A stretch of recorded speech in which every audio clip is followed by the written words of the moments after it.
Assalamualaikum warahmatullahi wabarakatuh. Waalaikumsalam warahmatullahi wabarakatuh. Salam sejahtera untuk kita semua. Saya Bima Panggi Prasetyo sebagai host di acara Siniar 105 Jakarta, teman belajar para juara. Kali ini saya mengeluarkan satu tema yang sangat istimewa, yaitu suara karya jejak literasi. Dan kali ini saya membuka ruang inspirasi yang menghadirkan cerita di balik lahirnya karya-karya hebat dari dunia pendidikan. Dan hari ini kita akan menyaksikan sebuah momen yang sangat istimewa, yaitu launching buku karya guru dan murid. Dan ini juga menjadi sebuah bukti nyata bahwa literasi bukan sekedar teori, tapi asli nyata yang hidup di sekolah SMP Negeri 105 Jakarta. Nah, sebelum saya mulai podcastnya, saya punya pantun nih buat teman-teman semua. Tolong didengar ya. Pergi ke taman, memetik melati. Cakep. Harumnya semerbak sampai ke desa. Artinya bang? Mari bersama rayakan literasi, karya guru dan murid luar biasa. Sebelumnya, perkenalkan saya Bima Panggi Prasetyo sebagai host yang akan memandu jalannya Siniar 105 kali ini. Dan dalam Siniar hari ini, kita bakal membahas 3 isu penting yang akan kita bahas nih. Apa saja itu? Yang pertama, yaitu mengenal latar belakang penulisan buku. Lalu selanjutnya yang kedua, mendengarkan pengalaman guru dan murid sebagai penulis. Lalu selanjutnya yang ketiga, mengulik pesan dan inspirasi dari karya yang telah diluncurkan.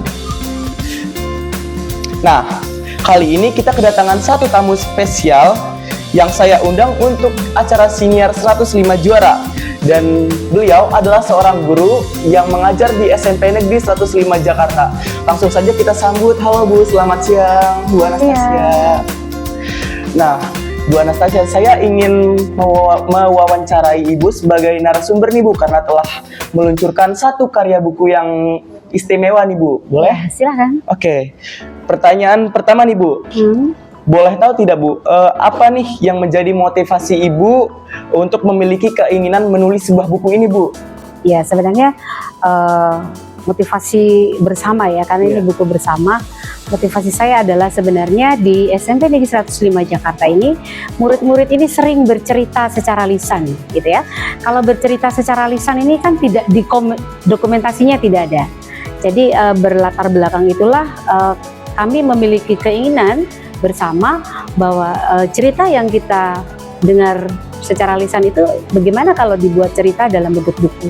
Dan itu kita coba, ternyata murid 105 ini banyak yang bisa menulis buku dari pengalaman pribadi ataupun pengalaman orang lain. Jadi motivasi kami adalah bahwa kami yakin bahwa murid 105 banyak yang bisa menuliskan idenya melalui buku.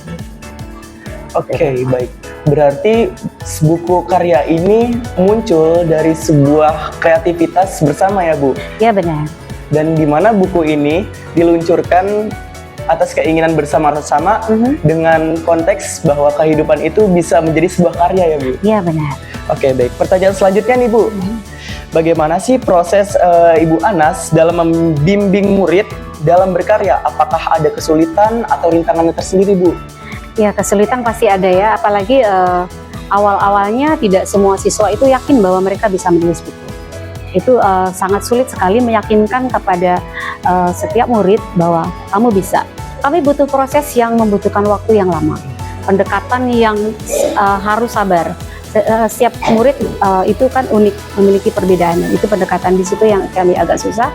Tetapi ya alhamdulillah puji Tuhan kita bisa memberikan pendekatan kepada siswa, dan akhirnya banyak siswa nih kita tawarkan, ayo nak kita menulis buku bersama. Kita membuat link pendaftaran, ternyata banyak juga yang akhirnya bersedia untuk ikut yang pertama ya.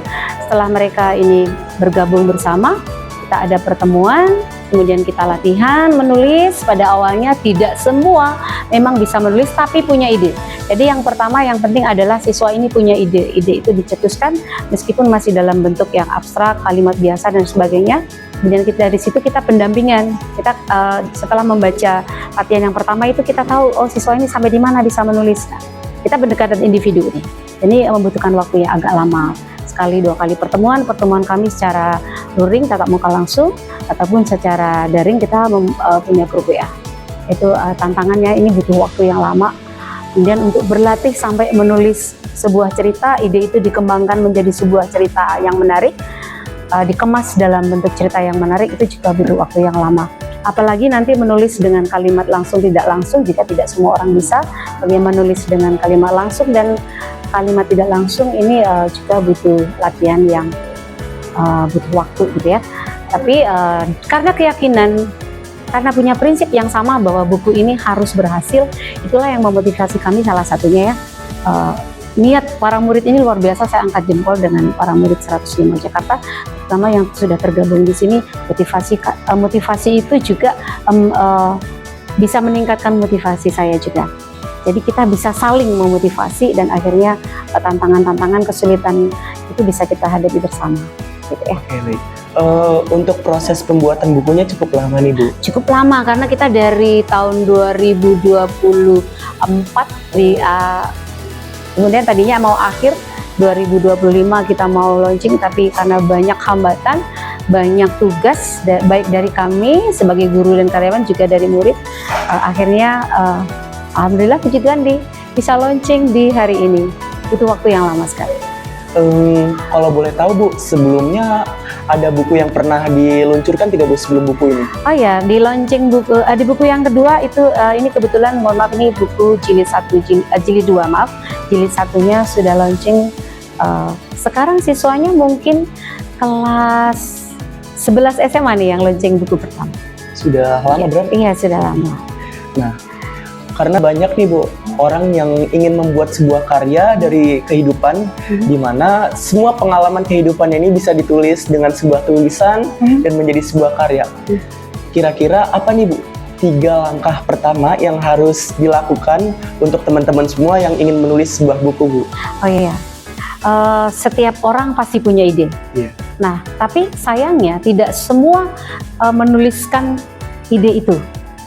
Jadi langkah pertama kita harus yakin dulu bahwa saya bisa. Caranya itu ketika ide itu muncul, langsung kita tulis. Biasanya kita pegang HP nih, anak-anak zaman sekarang ya. Iya, benar. Langsung ditulis di HP-nya. Nggak usah diedit dulu, nggak usah dipikirin apakah cerita saya bagus apa enggak, ejaan saya benar apa enggak, nggak usah. Tulis dulu idenya, sampai itu terakhir kita tulis ide. Baru nanti kita lihat idenya. Ide kita bagus enggak, baru kita edit. Nah, mengeditnya nanti kita bisa minta tolong nih teman untuk membaca, atau bisa Bapak Ibu guru minta tolong membaca, atau saudara atau orang tua di rumah, cerita saya bagus nggak sih? Kalau soal ejaan dan sebagainya bisa minta tolong Bapak Ibu guru yang mengajar bahasa Indonesia seperti saya. Itu ya. Oke. Nah, jadi langkah pertama, langkah kedua menuliskan, minta ide, kemudian langkah ketiga mencari. Kebetulan di 105 kita punya ruang untuk menulis buku bersama dan wajib gabung. Itu cara untuk kita bisa menulis sebuah buku bersama. Oke, baik. Nah, pertanyaan selanjutnya nih Bu ya. Apa nih tema yang dibawakan pada buku kali ini Bu? Oh ya, kebetulan ini ada di buku-bukunya. Buku yang kedua ini adalah cerita berharga untuk anak-anak ya. Jadi ini ada berapa penulis? Ada 30 penulis menulis buku ini, terdiri dari ibu guru, kebetulan gurunya saya dengan Umi Astuti, ada Bapak Ibu karyawan dan juga para nanda siswa kelas 7, 8, dan 9. Bahkan ada yang sudah lulus nih karena launchingnya kelamaan ya. Itu temanya tentang cerita berharga untuk anak-anak. Oke. Baik, berarti untuk menulis sebuah buku tidak hanya dari satu penulis saja ya Bu? Ya, kalau ini antologi ya, jadi ada banyak. Oke. Pertanyaan selanjutnya nih Bu, apa nih pesan yang ingin disampaikan oleh Ibu kepada pembaca yang membaca buku ini Bu? Oke. Pesan yang mau disampaikan oleh buku ini, kalau nanti para pemirsa siniar 105 Jakarta, jika bisa pesan buku ini ya di sini, nanti bisa dilihat pesan-pesannya di kata pengantar. Kebetulan saya sebagai koordinator di sini, kata pesan yang kami sampaikan salah satunya adalah bahwa persahabatan adalah anugerah terindah yang bisa kita miliki. Teman yang baik itu ada ketika kita senang ataupun tidak senang.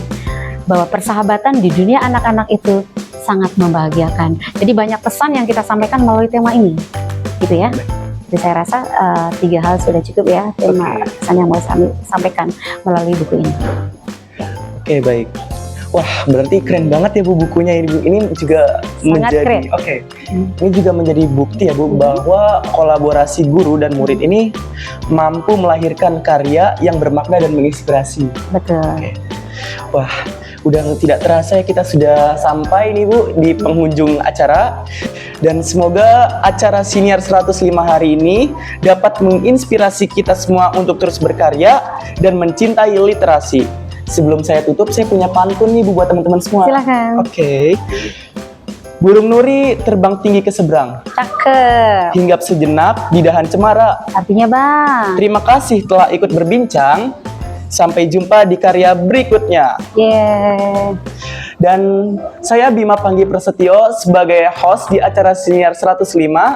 Dan saya juga berterima kasih kepada teman-teman semua, lalu juga tim IT, lalu juga tim lainnya yang sudah menemani saya sebagai host. Dan saya izin undur diri dalam acara Siniar 105 Jakarta. Wassalamualaikum warahmatullahi wabarakatuh.